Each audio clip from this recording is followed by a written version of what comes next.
Alors nous sommes réunis aujourd'hui dans le cadre du débat d'orientation budgétaire et c'est Michel Suet qui apportera notre vision de cette situation.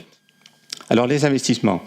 Alors un niveau d'investissement affiché très important puisque 45,6 millions d'euros sont prévus sur le DOP 2023. Alors nous sommes tous favorables à l'investissement qu'il faut maintenir car il est source d'emplois et de revenus pour nos entreprises et les salariés.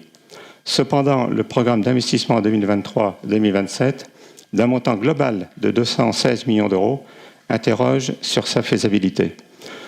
Je vais prendre rien que l'exemple de 2023, avec les 45,6 millions d'euros prévus. Vous tablez sur des recettes de fonctionnement prévues à hauteur de 318 millions d'euros.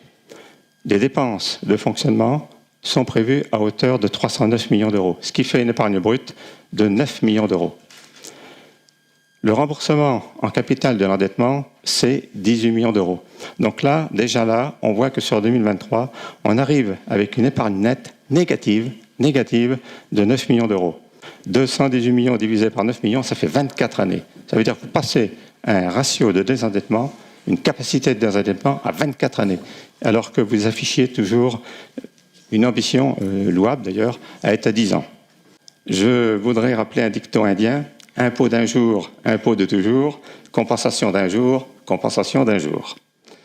Aujourd'hui, il n'y a aucune alternative, c'est dramatique de dire ça, que de suivre le chemin que nous proposons. On est collectivement dans une impasse. Dans vos propos, je voudrais que les choses soient très claires. N'essayez pas de nous embarquer dans votre galère. Aujourd'hui, on ne maîtrise rien sur la question du fer, du train, qui est pour moi un enjeu majeur, parce que c'est aujourd'hui un dialogue uniquement entre la SNCF et le Conseil régional, et on pourrait multiplier les exemples à l'envi. Voilà, on n'a plus les outils. Non, parce que, Monsieur le Président, très habilement, vous nous rappelez que vous évoquez une situation simplement que depuis ce mandat-là.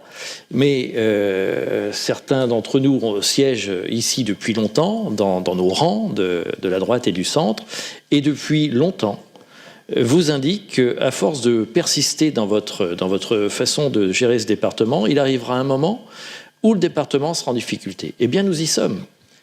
La feuille de route est connue.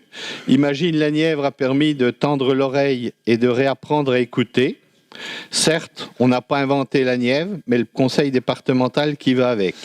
On est aujourd'hui dans l'incapacité d'adopter une stratégie budgétaire à long terme, puisqu'on ne connaît pas chaque année à quelle sauce nous allons être cuisinés. Le mal du département, je l'ai toujours dit, même pendant la campagne, je l'avais toujours dit, c'est le niveau d'endettement qui s'est fait au fil des années. Donc, sur les 40 dernières années, jusqu'à preuve du contraire, c'est bien une majorité socialiste et non pas de droite qu'elle a, mais peu importe.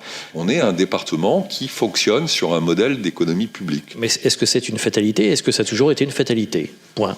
C'est tout.